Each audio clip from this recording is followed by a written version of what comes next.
टाकळी शिवारात बिबट्या जेरबंद.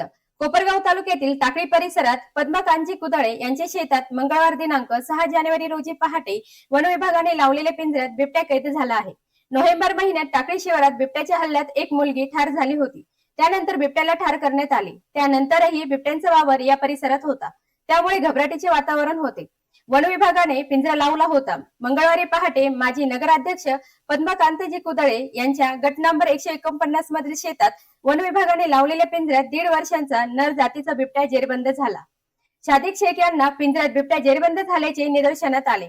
त्यांनी दिनकर कुदळे व सुमित कोल्हे यांना माहिती दिली. त्यांनी वन विभागाला कळविले. वन अधिकारी MY शेख, BH जाधव, वनरक्षक किंकर यांनी त्यास सुरक्षित हलविले. जेरबंद झालेला बिबट्या पाहण्यासाठी नागरिकांची मोठी गर्दी झाली होती. अद्यापही या परिसरात बिबट्याची एक मादी व तिची 2 पिल्ले असल्याची शेतकऱ्यांमध्ये चर्चा आहे. ऑस्कर न्यूज साठी रेणुका ढमाले सह अनिकेत.